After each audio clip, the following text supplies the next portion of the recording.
샬롬, 복된 월요일이 시작되었습니다. 오늘도 하나님의 말씀으로 하루를 시작하는 여러분의 삶에 주의 은혜와 평강이 가득하기를 축복합니다. 함께 나눌 말씀은 레위기 5장 14절부터입니다.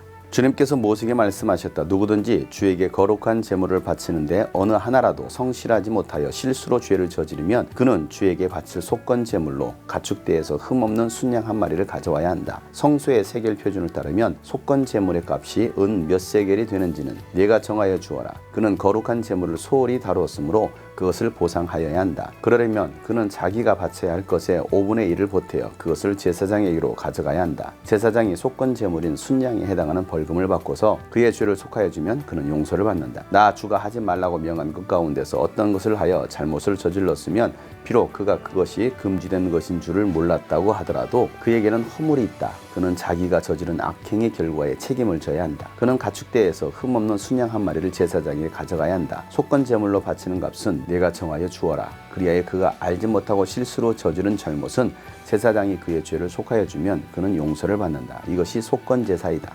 그는 주를 거역하였으니 이 일에 책임을 져야 한다. 주님께서 모세에게 말씀하셨다. 누구든지 나 주에게 성실하지 못하여 죄를 지으면 곧 이웃이 맡긴 물건이나 담보물을 속이거나 도둑질을 하거나 이웃의 것을 강제로 빼앗거나 남이 잃어버린 물건을 죽고도 감추거나 거짓 증언을 하거나 사람이 하면 죄가 되는 일들 가운데서 어느 하나라도 하면 그래서 그가 그런 죄를 짓고 유죄 판결을 받으면 그는 자기가 강도질을 하여 훔친 물건이든 강제로 빼앗아서 가진 물건이든 맡고 있는 물건이든 남이 잃어버린 물건을 가지고 있는 것이든 거짓으로 증언하면서까지 자기의 것이라고 우긴 물건이든 모두 물어내야 한다. 그는 이 모든 것을 모자람이 없이 다 갚아야 할 뿐 아니라 물어내는 물건값의 5분의 1에 해당하는 값을 보태어 본래 임자에게 갚되 속건 제물을 바치는 날로 갚아야 한다. 그는 주에게 바치는 속건 제물을 제사장에게 가져가야 한다. 그것은 양떼 가운데서 고른 흠없는 순양 한 마리로서 그 속건 제물의 값은 네가 정하여 주어라. 제사장이 주 앞에서 그의 죄를 속하여 주면 그는 사람이 하면 죄가 되는 일들 가운데서 어느 하나라도 하여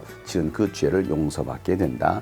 아멘. 하나님은 이스라엘 백성들에게 제사법을 알려주셨습니다. 이 제사법은 하나님께 나아가는 방법입니다. 하나님을 예배하는 방법입니다. 광야에서 어떻게 하나님을 예배해야 되는지 또 그 약속의 땅에 들어가서 어떻게 하나님을 찾아야 되는지에 대해서 알려주신 것이 바로 제사법입니다. 특별히 5가지 제사법 중에 오늘은 5번째 속건제에 대해서 하나님께서 말씀해 주고 계십니다.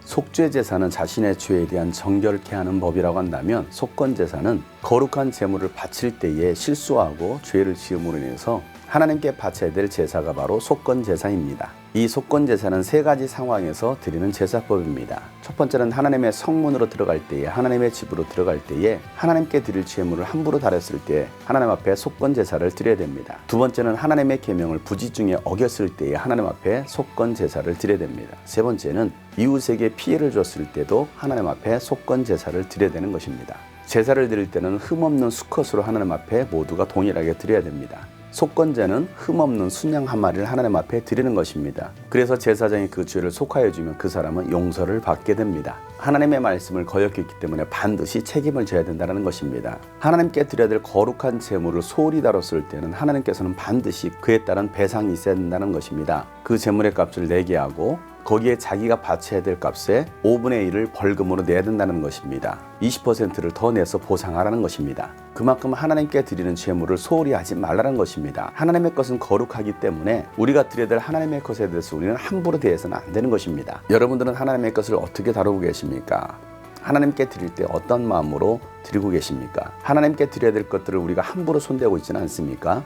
소홀히 하고 있지는 않습니까? 하나님은 그거에 대해서 반드시 보상하라는 것입니다. 남에게 피해를 줬을 때도 마찬가지입니다. 피해를 끼친 값을 다 내고 거기에 5분의 1을 더하라는 것입니다. 반드시 이자를 쳐서 갚아주라는 것입니다. 그럴 때에 관계가 회복될 수 있음을 하나님은 말씀하고 계십니다.